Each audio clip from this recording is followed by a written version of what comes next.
a gente está falando sobre obra de arte, sobre a relação da arte com a filosofia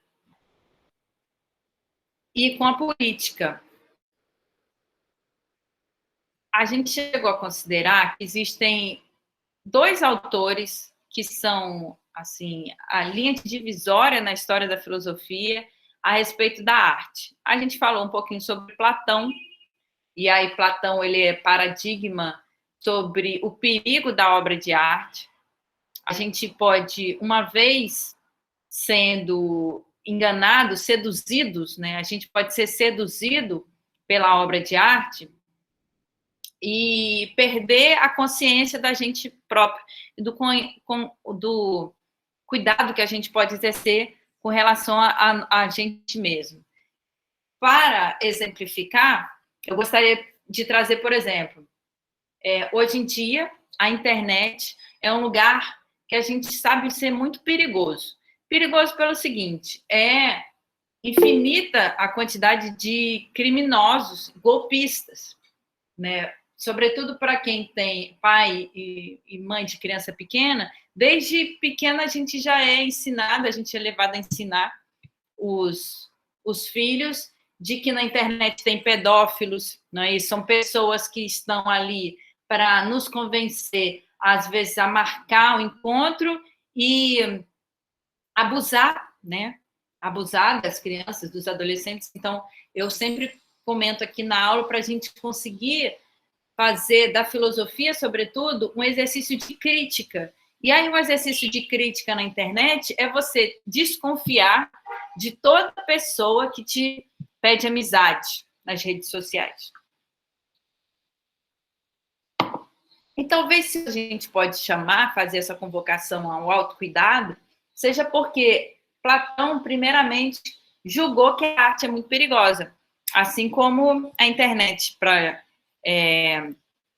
todo mundo, né? A internet representa, de certa forma, um perigo de roubo, de assalto, de crime, era a obra de arte para Platão. A obra de arte ela pode nos ludibriar, ela pode nos seduzir e fazer com que a gente perca a consciência. Isso é para Platão. Para Aristóteles é diferente. Aristóteles vê essa tese, que é a tese da catarse. A obra de arte ela pode funcionar como catarse. É diametralmente oposto àquilo que Platão considera como interessante, né, no âmbito da performance da obra de arte. Por quê? Porque enquanto Platão considera a obra de arte perigosa, Aristóteles vai considerar que a obra de arte ela tem um poder medicamentoso. Ela pode servir como um fármaco. Fármaco, em grego, quer dizer remédio. O que é esse remédio? O remédio é o seguinte: tudo aquilo que, por hábito, né, por conta dos costumes, por conta da moral, a gente pode dizer, né, por conta da moral da sociedade, a gente quer esconder. Então, tudo aquilo que a gente traz dentro da gente, que é com relação aos vícios, e aí o vício, exemplo de vício, o egoísmo. Então, essa propensão que o ser humano tem, à medida em que tem alguma coisa, ele quer ter só para si. Então, o egoísmo, o ciúme, né? O ciúme, uma vez que você compreende que você tem alguma coisa ou alguma pessoa, você vincula a sua identidade àquela coisa, àquela pessoa, e você tem ciúme, ou seja, você tem medo de que outra pessoa possa roubar aquilo de você. E aí você tem ciúme, né? Então, o egoísmo, o ciúme, a vergonha. E aí a vergonha normalmente está vinculada a alguma atitude ou algum acontecimento de ordem sexual, de ordem erótica, sexual, né? Porque toda a sociedade ela é construída com base numa forma de lidar com a sexualidade. Essa é uma francês chamada Michel Foucault. O Foucault vai compreender, numa obra chamada A História da Sexualidade, que a civilização, sobretudo a civilização ocidental, ela se constitui a partir de uma lida com a sexualidade, né? De uma lida com a sexualidade. Por exemplo, a instituição da confissão por parte da Igreja Católica.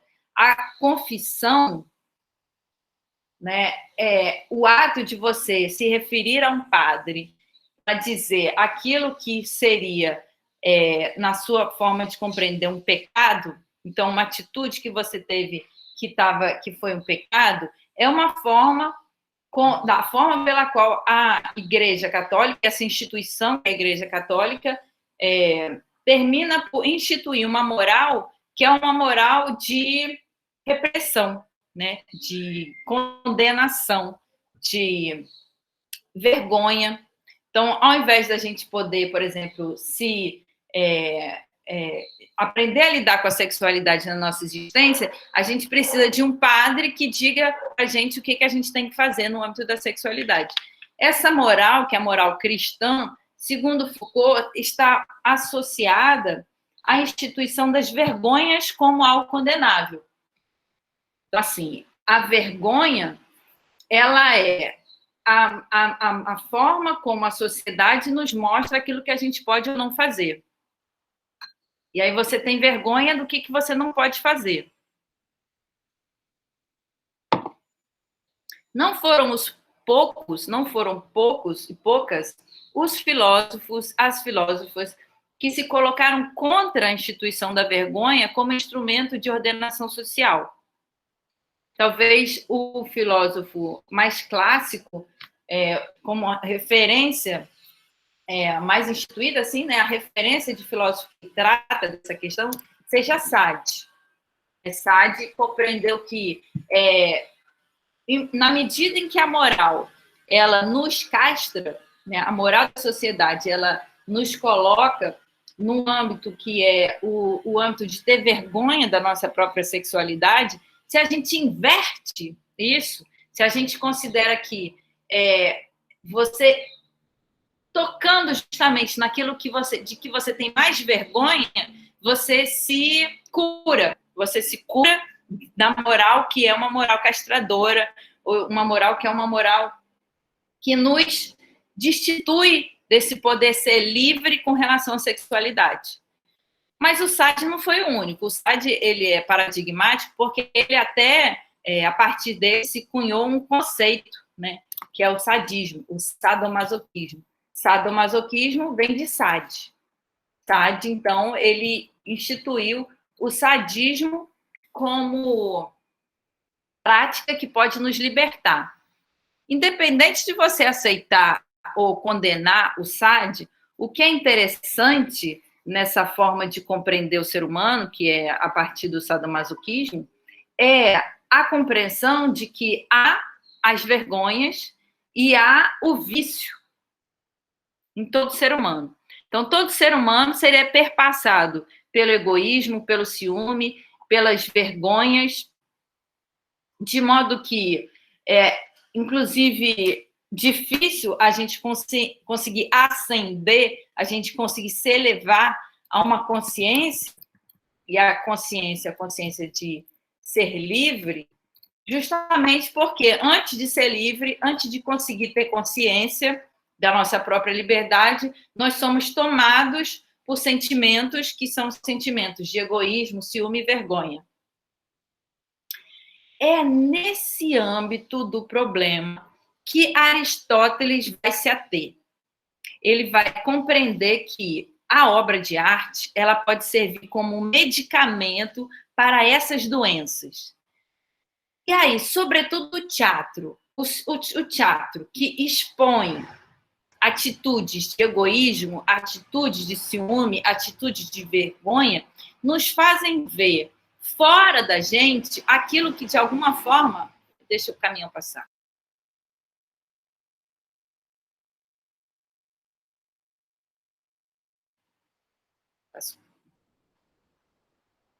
Aquilo que, de alguma forma, está dentro da gente. E aí, quando a gente vê fora da gente aquilo que a gente traz dentro da gente, a gente expurga isso que, de alguma forma, nos aprisiona. Então, a retórica de Aristóteles, com relação à obra de arte, ela é muito convincente, no sentido de que, quando a gente vê, por exemplo, uma personagem egoísta, né, e aí pode ser, inclusive, a partir da comédia, então a gente vê como era o caso do Paulo Gustavo, né, que era muito querido pela sociedade brasileira, porque ele conseguia fazer a gente rir daquilo que é a mãe, ou a mulher brasileira, a mãe brasileira, que ela é excessivamente, como se diz, cuidadosa, né, com relação aos filhos. Então, ela é muito, às vezes, até possessiva, a mãe brasileira. Ela invade a intimidade, né, dos filhos. Isso era a personagem do Paulo Gustavo, da mãe. E aí a gente ri, né? Às vezes você tem uma mãe que é assim, possessiva, e aí, na medida em que você vê a personagem atuando, você olha e fala, pô, é igualzinho a minha mãe. E aí você ri, e aí você se livra daquela perseguição, aquele sentimento de perseguição, o sentimento de paranoia, né? Que é daquela mãe que vive te perseguindo. Aí você vendo aquela mãe encenada, você ri e você se livra daquilo que te aprisiona. Então, essa é a forma como Aristóteles compreende a obra de arte, como ela sendo capaz de nos livrar desses sentimentos de egoísmo, de ciúme e de vergonha.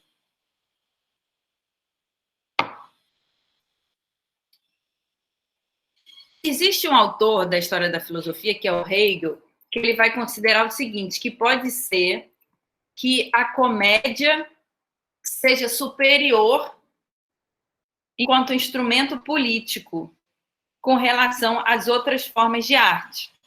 E aí o Hegel ele fala isso, mas não explica.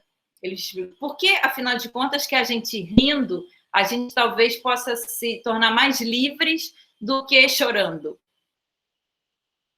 Eu acho que, assim, quando a gente vê o excesso de memes, né, hoje, tanto no noticiário quanto no Zap, que a gente tem essas figurinhas que a gente vê e já começa a rir, de alguma forma ressoa essa compreensão do Hegel de que tem situações pelas quais a gente passa, sobretudo nessa situação mais difícil, que é da pandemia, que aí o riso ele é mais interessante, né, do que, às vezes, o choro, porque rindo a gente se livra daquilo que nos aprisiona e ainda é feliz, né? A gente pode rir e ser feliz, mesmo com a desgraça. Então, assim, eu tenho uma família que é uma família de origem mineira, e o mineiro, ele ri até da doença, ele ri até da morte. É muito comum a gente estar, às vezes, conversando entre mineiros, é muito engraçado. A gente ri porque aí a pessoa vem falar que determinada pessoa morreu. Aí a pessoa morreu! Aí você começa, morreu, aí aquilo é uma situação cômica. Porque aí começa a falar que um morreu, aí o outro morreu, aí de repente morreu todo mundo. E você está rindo daquilo, porque como é que pode, né? Assim, a vida é tão passageira e que talvez você mesmo, amanhã a gente pode estar morto. Então só cabe rir, né? Porque se você começar a chorar, você vai perder aquele instante em que você poderia estar sendo feliz, porque a vida é passageira, você ri ao invés de chorar. É mais ou menos isso. Pode ser que o Hegel estivesse falando isso, mas o Aristóteles não estava. O Aristóteles considerava que a comédia é inferior à tragédia. Aristóteles considerava que a tragédia ela se aproxima da perfeição. Por quê? Porque quando você existe estando afinado com o egoísmo, com o ciúme, com a vergonha, é inevitável que você vá terminar os seus dias sozinho, solitário. Né? E aí, as personagens que se deixam tomar pelo egoísmo, pelo ciúme, pela vergonha, elas não têm consciência disso. Então, é fácil você rir da pessoa que a personagem que, de repente, ela está lá, né? O Shakespeare gosta de lidar muito com isso, e o Shakespeare, William Shakespeare, dramaturgo inglês, né, que escreveu Hamlet, escreveu obras em que as personagens elas não têm consciência da própria maldade. E aí elas vão matando todas as outras personagens, absolutamente sem ter consciência de que matando elas vão ficar sozinhas. Elas se veem num rompante de violência, e aí, uma vez que elas são... alguém se aparece como capaz de limitá-las na liberdade que elas querem ter, de ser rei, de ser rainha, de ser dono disso, de ser dono daquilo, a pessoa vem falar, olha, você não pode... Como, por exemplo, o presidente, né? Você está lá, o presidente está falando o seguinte, olha, garimpeiros, vocês podem invadir a terra do povo indígena. A gente tem uma legislação, uma Constituição, que torna isso crime. Pela Constituição, o povo indígena tem direito à terra. E aí o presidente vai e fala o oposto. Portanto, ele é um criminoso. O que acontece? Se a lei vai contra ele, ele fala, não, pior para a lei. Eu quero e eu vou conseguir aquilo que eu quero. Ele quer mandar, ele quer ser acima da lei. Numa obra trágica, a gente ia ver como essa personagem terminando os seus dias sozinha, né, sem conseguir fazer com que as pessoas tenham-lhe amizade ou tenham-lhe respeito. Ele se deixa levar pela tirania. E uma vez que ele se deixa levar pela tirania, pelo egoísmo, pelo ciúme, pela vergonha, ele fica sozinho. E aí é um pouco engraçado. Por quê? Porque aquela personagem que foi ruim, que foi malvada, que foi, digamos assim, a palavra chula, né? Foi bem escrota mesmo, foi aquela pessoa demoníaca, endemoniada, que não queria saber de limite, que não queria saber de medida, não queria saber de ética, que de repente ela se vê sozinha. Aí não adianta, né? Porque a vida passou, a pessoa nunca conseguiu alcançar a ética. No momento em que ela podia ter uma atitude ética, ela se viu deixar tomar pela ambição, passou a vida, e aí a gente não sabe o que acontece quando a pessoa morre, para onde que ela vai. Mas pode ser que ela vá para o quinto dos infernos. E aí, numa obra de arte, você poderia botar isso, né? O presidente indo para o quinto dos infernos. E isso, na sociedade brasileira, ia causar muita alegria. Né? Você colocando o presidente indo para o quinto dos infernos. Seria uma cena cômica, isso, seria uma cena cômica. E seria, ao mesmo tempo, capaz de expurgar, né, esse sentimento, que é um sentimento que está, de alguma forma, difundido na sociedade como um todo, que é de impotência. Né? A gente vê um cidadão que foi eleito sendo criminoso. É aquele sentimento de impotência, é o sentimento de que as instituições, como juízes, né, o judiciário, que são juízes, o judiciário está comprado, ele não consegue fazer valer a justiça.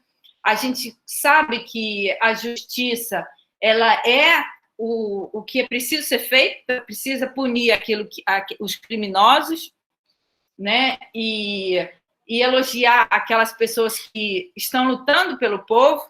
Então, sobretudo agora que a gente tem esse cenário de catástrofe, não só social, econômica, mas catástrofe ecológica, várias catástrofes ecológicas. O que a gente precisaria? A gente precisaria imediatamente de condecorar as pessoas que estão fazendo, como se diz na expressão, das tripas coração, né? As pessoas estão lá na linha de frente, combatendo a fome, dando aulas virtuais, estão lutando pelo bem da população, pelo bem do povo. Você tem que pegar e condecorar, como aconteceu em muitos países. Por exemplo, em Portugal. Portugal tem um presidente que é professor. Então, desde o início, ele estava afinado ali com o povo e conseguiu precaver o povo sobre o perigo da doença, da pandemia. E aí, rapidamente, o povo pôde tomar consciência de que precisa se cuidar, tomar consciência de que precisa usar máscara, de que precisa passar o álcool. Essas atitudes que a gente já conhece como capazes de nos preservar o organismo do vírus, e que no Brasil se tornou uma desavença, porque você tem um Estado que é do negacionismo, né, que nega a própria doença, e ao mesmo tempo você tem isso, né, o presidente que negou o dano do vírus e que agora está sendo, enfim, a princípio, vai ser, né, se todos os deuses, se Deus conseguir fazer valer a justiça, ele vai ser condenado na CPI a CPI do coronavírus, CPI do Covid. Mas não precisava acontecer isso. Não precisava. Se o povo brasileiro, no momento lá, né, da eleição, conseguisse ter atenção, a perspectiva de que o Lula, no caso, né, o Lula foi inocentado, mas para conseguir chegar a inocentar o Lula, foi um ano inteiro de perseguição. E no momento em que ele estava se candidatando, ele foi perseguido e foi duramente, teve aquele negócio da coerção, ele foi levado a depor e foi levado à prisão sem que fosse julgado. Ele foi condenado sem ser julgado. E quando teve o julgamento, ele foi libertado. Então, olha só quanta coisa injusta aconteceu no nosso país nos últimos 5 anos. E aí, como que a obra de arte pode servir para a gente pensar essa situação? Existem esses dois modos, né? A comédia, então você ri dessas situações, e a tragédia, que é você mostrar como que as personagens egoístas, ciumentas e envergonhadas, né?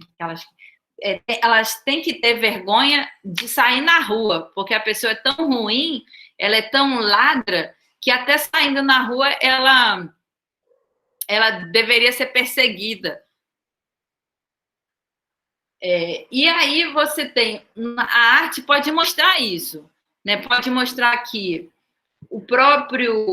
a personagem que é egoísta, ciumenta e vergonhosa, ela se vê numa situação que é ter que se esconder. Então, aquele que tem uma atitude sem ética, ele se vê punido pelo destino, né? A punição pode não vir pela mão dos homens ou pela mão das mulheres, mas ela vai vir pela mão de Deus. Pelo menos é isso que está lá no registro da filosofia de Aristóteles. É impossível fugir da justiça divina. Em suma, é isso. É impossível fugir da justiça divina. Mas antes de ter que se apelar para a justiça divina, é possível você constatar o seguinte, que a personagem que se deixa levar por atitudes sem ética, ela se vê como com vergonha. Então, isso que a gente está fazendo aqui, podendo conversar, podendo estar falando, né, de alguma forma na escola, né, isso a pessoa que age sem ética, ela não pode ter.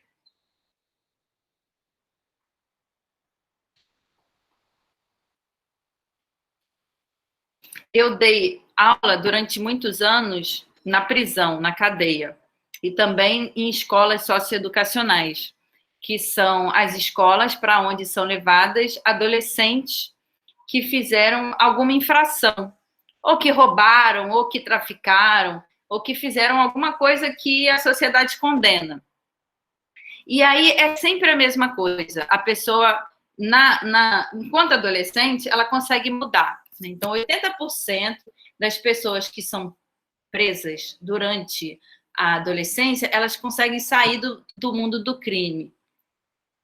E o depoimento dessas pessoas é unânime no quesito assim, a maioria das pessoas no Brasil é presa por conta do narcotráfico, né, por conta de ter portado droga. Seja para uso privado, às vezes, né? São adolescentes que, às vezes, estão com cigarro de maconha, ou cigarro ou com alguma outra droga, e que, uma vez pegas pela polícia, a polícia não perdoa, né? Elas vão presas. Então, é uma coisa que eu discordo, eu sou a favor da legalização da maconha, justamente por causa disso. Eu acho que as pessoas que fazem uso das drogas de forma recreativa, elas não podem ser punidas como criminosas. Isso que, assim, muitos países já conseguiu, em muitos países já se tornou algo corriqueiro, que é a legalização da maconha.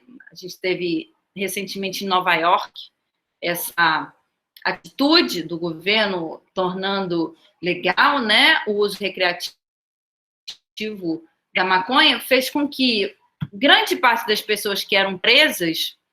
que bom.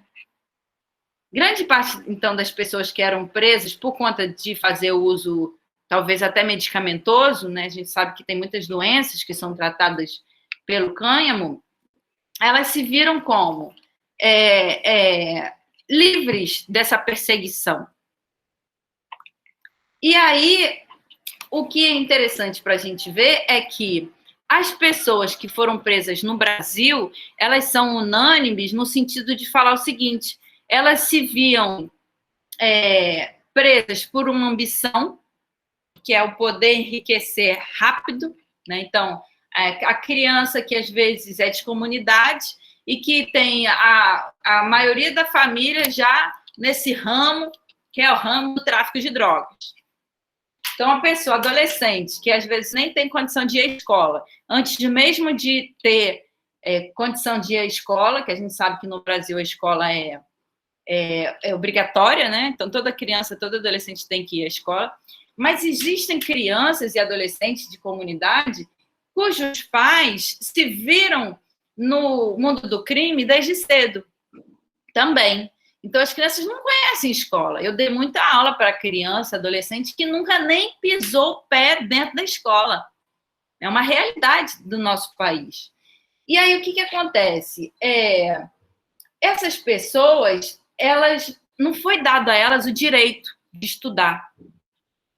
E aí elas não conhecem isso, não conhecem o estudo. E elas, desde de criança, elas aprendem o quê? Aprendem a ter vergonha da própria existência. Elas têm vergonha. Elas têm consciência de que elas não podem ir no asfalto, digamos, né, que é o termo desse mundo do crime. Elas não podem circular. Elas não podem ir no shopping, não podem ir na praia. Por quê? Porque a ficha, digamos, né, pela polícia, elas já são facilmente identificadas como criminosas. Então, a gente está falando de crianças, adolescentes, que nasceram no mundo do crime, não porque elas quisessem, obviamente, por conta de uma situação, que é uma situação de injustiça social que está cada vez mais alastrando-se no país. E aí elas não tiveram opção. E aí elas normalmente falam o seguinte: poxa, professora, quando elas saem, né? Quando elas conhecem a escola, quando elas conhecem pessoas que dão escuta, dão atenção ao que elas têm para falar, elas falam o seguinte: poxa, professora, eu não tinha noção de como é incrível você poder sair na rua. Né? Como é sensacional você, simplesmente isso, você poder ir à praia, você poder ir no shopping, sem ser perseguido, sem ter vergonha pelaquilo que você é. Então, isso que a maioria das pessoas tem de forma gratuita, né, que... Aí, começou... Deixa eu fechar aqui a janela um instantinho.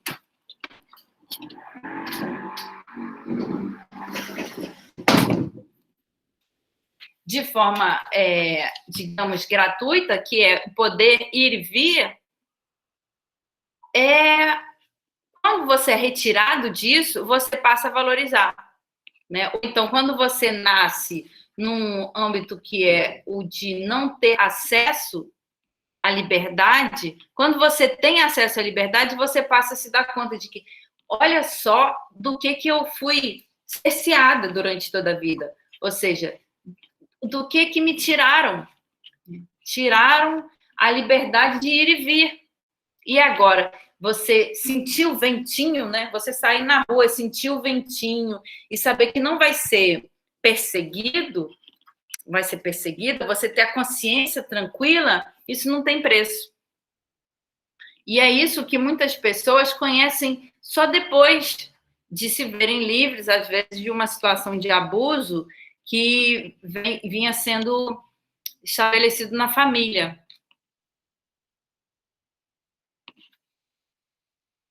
Mas, assim, sempre é tempo, né? Sempre é tempo da pessoa se ver livre desse estado, que é o estado da vergonha. O que é interessante da gente pensar em aula é como conseguir alcançar isso, como conseguir alcançar a liberdade. E aí, essa é a questão, né, que se estabelece nesse âmbito, que é o âmbito do pensamento sobre a obra de arte, porque, se por um lado Platão vai considerar que a obra de arte ela pode nos aprisionar, porque ela é perigosa, ela é sedutora, então, assim como a gente falou da internet, né, que a internet ela é um local eivado de criminosos, né, é um local que a pessoa, sobretudo inocente, né, que está começando a aprender sobre a vida agora, ela se vê, às vezes, vítima das redes sociais que se veem prontas ali para extinguir com a liberdade da pessoa, para roubar, para, de alguma forma, roubar a liberdade, que é o mais importante. Ou pelo menos aquilo que a gente está conseguindo concluir de hoje, que é o mais importante. Então, se você tem essa maneira de ver a obra de arte em Platão, Aristóteles vai compreender de uma outra forma esse mesmo problema. Ele vai compreender o seguinte, então, para concluir, que a sociedade e, às vezes, cada família já lida consigo mesma, com base numa relação que é uma relação de egoísmo, com uma relação de ciúme, ou seja, com uma relação em que os vícios são praticados e não as virtudes. E aí você tem uma instalação de um sentimento que é o sentimento de vergonha. Então, a criança ou adolescente que nasce em uma família de criminosos, dificilmente ela não vai ter vergonha pelo aquilo que ela é. Ela vai ter vergonha, às vezes, até por sair na rua, uma vez que ela tem esse problema de ser perseguida quando sai na rua. E aí o Aristóteles vai falar, olha, para lidar com esse sentimento, para lidar com esses vícios, você tem a obra de arte. Você pode, a partir da obra de arte, evocar um sentimento que é um sentimento de catarse. É o termo aristotélico para pensar essa performance, né? Que é o ato da gente se livrar daquilo que a gente tem vergonha por efeito da obra de arte. Então, às vezes, você está ali, aí você lê um poema que te faz lembrar de uma situação que é uma situação que você passou quando você era criança. Né? Às vezes, até no âmbito dessa reflexão, pode ser até uma situação de abuso sexual. E aí, enquanto a obra de arte te faz lembrar dessa situação, você se livra desse sentimento de abuso. E aí, seja escrevendo, ou seja escrevendo música, ou até através da pintura, expondo isso que você sofreu, ou que pelo qual você passou, você pode se ver livre.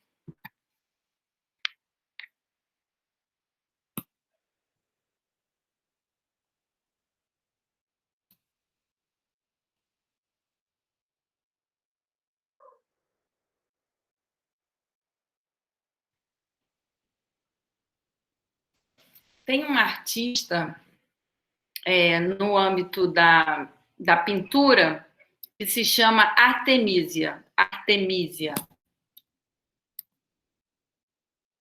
A Artemisia é extremamente interessante para a nossa aula de hoje por conta do seguinte: a Artemisia, ela passou por uma situação de abuso sexual com o professor dela. Então, ela tinha aulas de pintura com um professor e muito cedo, quando ela tinha lá seus 11, 12 anos, ela já despontou para esse universo que é o universo da pintura. Por quê? Porque ela era filha de um pai pintor. E aí o pai dela buscou para ela um professor que abusou sexualmente dela. O que a Artemisia fez? A Artemisia pegou e tornou essa situação de abuso como tema das obras de arte dela. Então, aqui a gente está vendo, por exemplo, nesse quadro, quase todos os quadros, ela vai ser quem? Ela vai se representar, a Artemisia é essa aqui, ela vai se representar assassinando o professor que abusou dela. Eu acho a Artemisia genial para a gente conseguir ver essa atitude, né, que foi uma atitude corajosa, porque no final das contas, na medida em que ela expunha os quadros dela, dela própria, sendo personagem do assassinato do professor, então tinha ela, por exemplo, aqui, e essa personagem aqui, representada, no caso, é uma cena bíblica, a cena de assassinato de Herodes, e aí então, nessa época, o Renascimento clássico, os pintores, eles tinham esse compromisso, né, de representar, eles eram solicitados para representar as cenas bíblicas pela igreja. Então, a igreja era a principal, a gente chama assim, quem financiava os artistas, e a própria igreja solicitava a pintura de cenas bíblicas. E aí a Artemisia, então, ela ficava com esse compromisso de representar as cenas bíblicas, mas o que ela fazia? Ela pegava e colocava ela própria como assassina. No caso aqui, ela como assassina e Herodes, o professor. Ela colocava o professor como o assassinado. E isso se repetiu em quase todos os quadros que ela pintava. Ela tinha essa sabedoria, né? Aquilo que ela trazia com ela própria, que é a vergonha, né, de ter sido abusada, no caso, a sociedade patriarcal. A sociedade era instituída de tal forma que a vítima, no caso da vítima de um abuso sexual, era levada a ter vergonha de ter sido abusada. E aí você tem um ciclo sem fim, que é o seguinte: tanto o abusador, ele silencia a pessoa abusada, porque ele joga com aquilo, né? Ele joga com a atitude de tornar a vítima envergonhada pelo que ele cometeu. Então, a literatura francesa vai estar repleta de personagens assim, são personagens sem escrúpulos e que fazem uso de uma mentalidade de vergonha. Justamente, a mulher, ela já é chamada a ter vergonha da própria sexualidade, porque a estrutura social condiciona a mulher a uma série de costumes, de atos que roubam a liberdade dela. E aí você tem essas personagens perniciosas que se utilizam da vergonha colocada pela sociedade para abusar sexualmente dessas pessoas que, de alguma forma, têm aí uma vocação para a liberdade, né? Que é o caso da Artemisia. Desde pequenininha, ela já tinha essa vocação para a representação artística. E aí, o que é interessante? Ninguém vai saber ou querer saber sobre o professor da Artemisia, que era, com certeza, um crápula, uma pessoa que se viu investida de um poder que é um poder de educar e que se fez donatário de o poder que seria o poder amoroso. Então, no momento em que ele abusa da Artemisia, ele perde totalmente o lugar que é o lugar da ética. Ele faz uso da vergonha, que era a vergonha que a sociedade colocava para a mulher, a vergonha que a mulher tinha que ter vergonha, tinha que ter pudor, e ele faz uso desse aparato, né, que é o aparato institucional de como lidar com as vergonhas. Ninguém vai saber, eu pelo menos, né? Dificilmente essa personagem que abusou da Artemisia, ela nunca vai entrar para a história, digamos. A gente não vai fazer uso da personagem para citar, né? A não ser que você queira ser especialista da vida da Artemisia, não faz nem sentido a gente buscar saber quem é essa personagem que abusou da Artemisia. Já a Artemisia, ela entrou para a história. Ela foi fantástica porque ela tomou partido não do lugar de vítima, né? Ela foi vítima, né? Claro, ela foi abusada ainda jovem pelo professor dela, ou seja, aquela pessoa em que ela era obrigada a confiar, porque a vida dela dependia daquele professor e dependia da atitude que era do aprendizado da técnica da pintura. E aí ela se viu nessa situação absurda, né, de ter sido abusada por esse professor. E aí, em vez de ela se fazer de vítima, ela trouxe para a obra de arte a atitude de denúncia daquele ato. Então, assim, no final das contas, ela terminou quem ri por último ri melhor.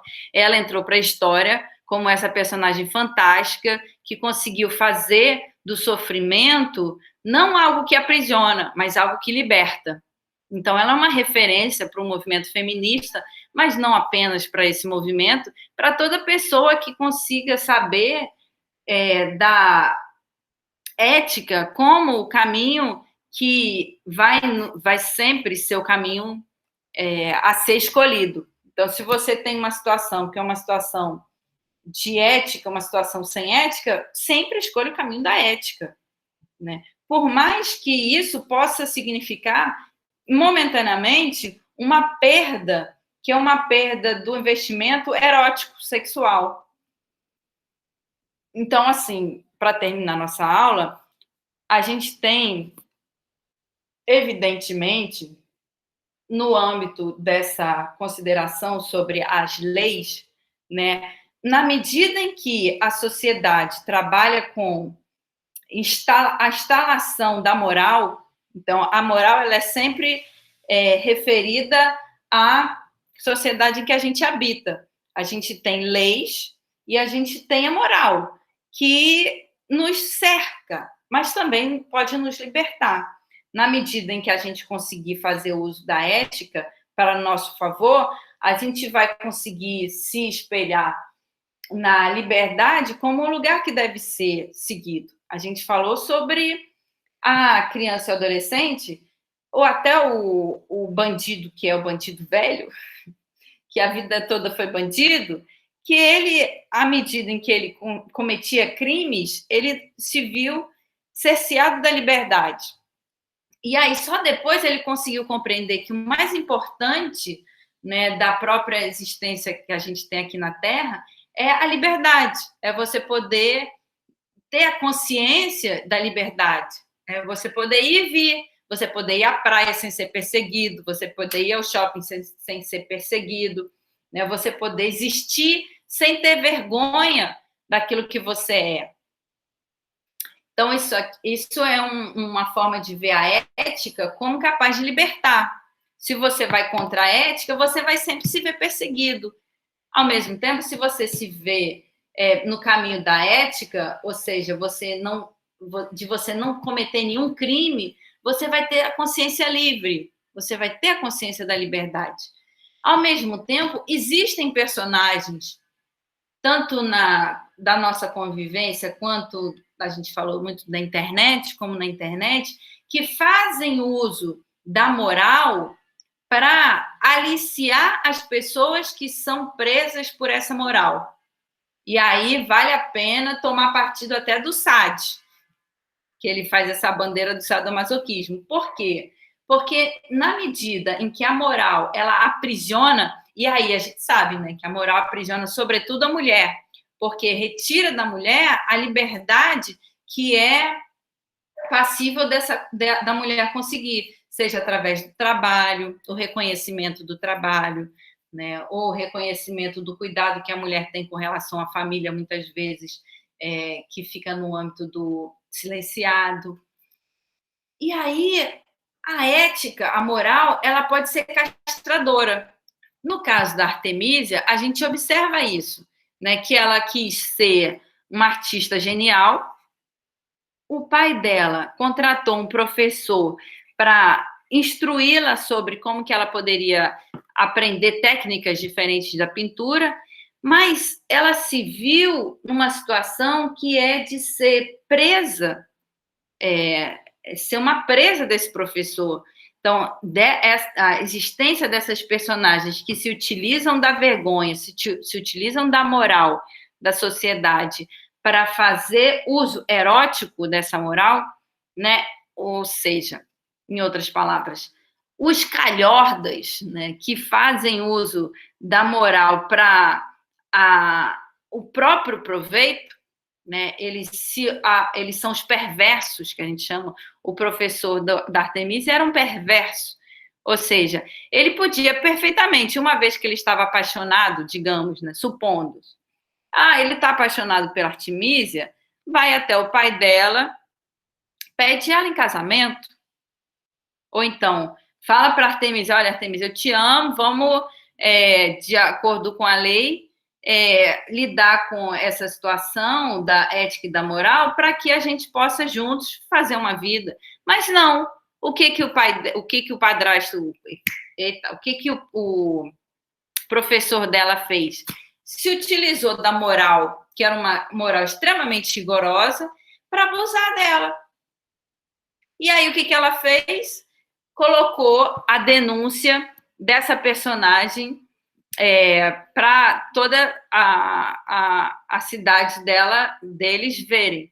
Então, aquilo que é mais interessante da obra da Artemísia, para além do estilo que é fantástico, eu acho que é o seguinte: ela tinha sido vítima de uma situação que tenderia a fazer com que ela perdesse toda a liberdade dela. Por quê? Porque o canalha do professor dela fez uso da vergonha instituída pela sociedade para torná-la vítima. Então, ela foi vítima da sociedade como um todo, né? Porque ela foi vítima da vergonha que a sociedade queria colocar para toda mulher. Colocar em toda mulher. E aí ela reverteu esse processo. Então, a pessoa que era da cidade dela, que visse os quadros dela, ficaria nítido para essa pessoa que quem tem que ter vergonha não é a Artemísia. Quem tem que ter vergonha é o professor dela que abusou dela. E aí que isso que é o genial da história. Porque, justamente, a gente pode observar isso. Que, a partir da obra de arte da Artemísia, o professor que abusou dela que passou a ter vergonha de existir. Então, é ele que passou a ter a consciência de ter feito algo errado. E aí, o genial da história é essa, né? Que, no final das contas, a Artemísia saiu no lucro porque ela conseguiu fazer da situação de abuso obra de arte e, além disso, ela conseguiu expor essa situação de abuso para toda a sociedade. Então, por mais que naquela situação isso não pudesse ser reconhecido como tem que ser, no caso da Artemísia como uma verdadeira heroína, por ter conseguido superar toda a situação de abuso e de atrocidade pela qual ela passou, assim, ela, no caso, ela não, porque não tinha, né, um movimento feminista na época, ela não pôde ser reconhecida naquela época como essa heroína fantástica que superou o abuso sexual e fez valer a vergonha do tarado do professor dela, que fez uso da situação de moral instituída na sociedade para abusar da Artemísia. Quem ficou com vergonha, no final das contas, foi o professor dela. Foi levado a ficar com vergonha da situação. Não é bacana essa história? Eu adoro essa história também. Eu olho assim e falo, nossa, a justiça sempre é vitoriosa. E eu acho que a gente pode tomar essa história até como, de certa forma, um lema, né? Um lema da vida por conta do seguinte, você poder saber que sempre que você for, de alguma forma, perseguido ou perseguida por alguém que considera que tem mais poder que você, no caso a gente pode falar, por exemplo, dos povos indígenas que estão sendo perseguidos por uma situação em que o Estado brasileiro usa de todas as instituições para destituir o povo indígena do seu direito, que foi conquistado com base em muita luta. E aí a gente pode ter certeza que o povo indígena, na medida em que está do lado da justiça, o povo indígena vai sair vitorioso. Isso pode demorar pouco tempo, pode demorar muito tempo. O que eu acho que a maioria das pessoas que tem um coração aberto para a sabedoria da terra está desejando agora é que no ano que vem essa situação já possa ser revertida e a gente possa ter no governo pessoas que têm ética, que optam pela justiça ao invés de optar pela corrupção e que nessa medida possam reverter esse processo de caos e de desespero em que a população indígena se vê atualmente.